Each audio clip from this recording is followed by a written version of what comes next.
There is an old saying in Japan: the tallest bamboo does not grow in a single season. High above the noise of crowded cities, beyond the winding mountain roads, hidden beneath forests that had witnessed centuries of changing seasons, stood a small temple.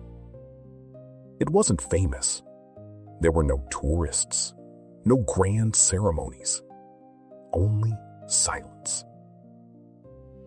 For over 400 years, the temple had remained untouched by the restless pace of the world below. Every morning, before the first rays of sunlight touched the mountains, an old monk stepped into the courtyard with nothing more than a simple straw broom. For 60 years, he had never missed a sunrise. Not because he always felt motivated, but because he had learned something far more powerful. Motivation fades. Discipline remains. This is not a story about becoming successful overnight. It is the story of a boy who believed he was lazy, and the old monk who showed him that he wasn't. His name was Ren, 17 years old, bright, yet every dream shared the same ending. He never started. Every morning he promised himself that today would be different.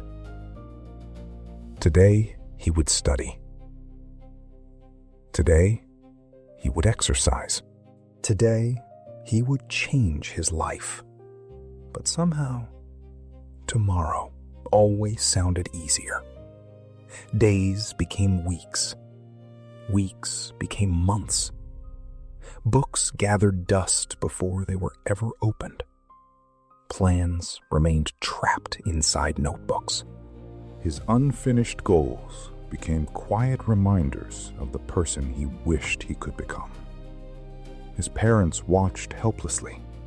They had tried everything: advice, encouragement, punishment. Nothing changed. Ren wasn't rebellious. He wasn't irresponsible. He simply couldn't take the first step. The hardest battle he fought wasn't against the world. It was against himself. One evening, after another day lost to excuses, Ren's father placed an old wooden box on the table.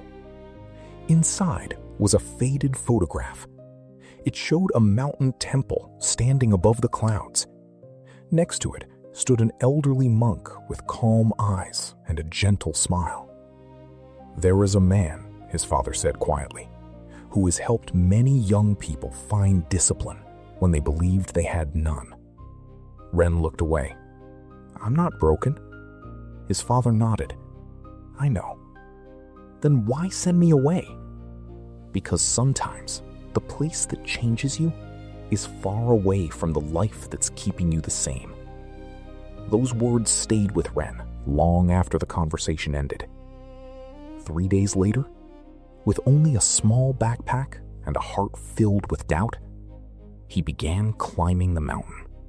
The journey was harder than he expected. Hundreds of ancient stone steps stretched endlessly through towering cedar trees. Cold wind echoed through the valley. Mist wrapped around the mountains like flowing rivers of cloud. More than once, Ren thought about turning back. Each step felt unnecessary. "This won't change anything," he whispered. Yet, he kept climbing. Hours later, the temple finally appeared through the morning mist. It was smaller than he imagined. Simple wooden buildings, stone lanterns, a quiet garden.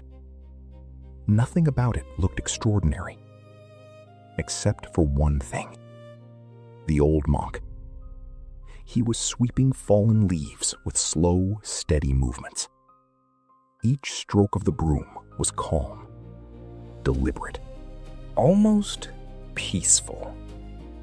He didn't appear surprised to see Ren. It was as though he had been expecting him all along. Ren approached. "Master?"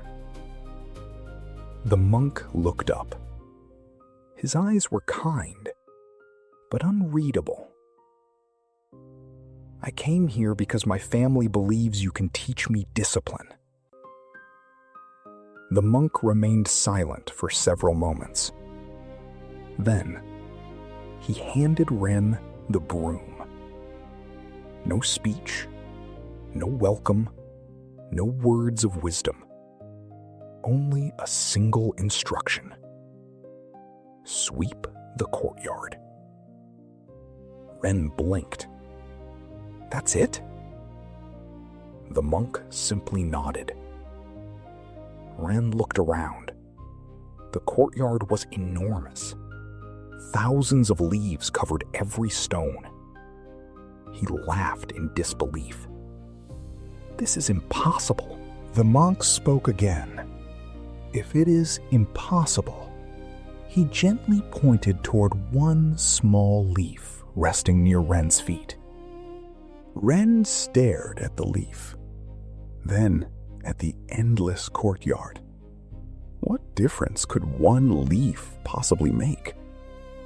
Still, he bent down, picked it up, dropped it into the basket. The monk smiled. Not because the courtyard had become cleaner, but because something far more important had happened. Ren had begun. Neither of them realized it yet, but that single leaf would become the first step toward changing an entire life. Every empire, every masterpiece, and every disciplined person always begins the same way. One small action at a time. The Japanese have a name for this way of thinking. Kaizen. Not changing everything today, simply becoming one step better than yesterday.